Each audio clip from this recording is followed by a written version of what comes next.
नमस्कार, आप देख रहे हैं थिंक 360 और मैं हूं आपके साथ जावेद खान। ईरान और इजराइल के बीच हालात और भी तनावपूर्ण हो गए हैं। मंगलवार रात ईरान ने इजराइल पर 180 बैलिस्टिक मिसाइलें दाग दी।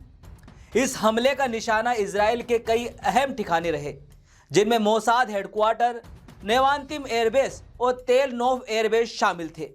ये ईरान की ओर से एक बड़ा हमला देखा जा रहा है, जो सीधे तौर पर इजराइल की आक्रामक कार्रवाई का जवाब लग रहा है। ईरानी राष्ट्रपति मसूद पज़ेश्कियान ने इस हमले के बाद साफ कहा कि हमने इजराइल के खिलाफ ये कदम अपनी सुरक्षा के लिए उठाया है।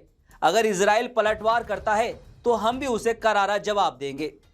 ईरान के military chief major general Mohammad Bagheri ने इस हमले के बारे में जानकारी देते हुए बताया कि हमने सिर्फ इजराइल के सैन्य ठिकानों पर हमला किया है। उनका कहना है कि यह हमला हमने एक छोटे इलाके में किया है, लेकिन अगर इजराइल इसका जवाब देता है तो ईरान और भी बड़े हमले करने से पीछे नहीं हटेगा। ईरानी सेना ने यह साबित कर दिया है कि वे पूरी तरीके से तैयार है और किसी भी हालत में पीछे हटने वाली नहीं है। इस हमले के बाद तेहरान की सड़कों पर जश्न का माहौल देखा जा रहा है।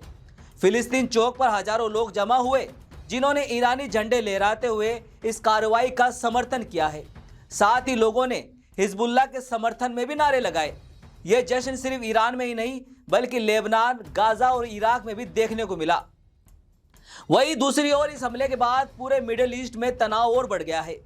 अब सवाल यह है कि क्या इजराइल इस हमले का जवाब देगा, और अगर हां तो यह संघर्ष किस हद तक जाएगा।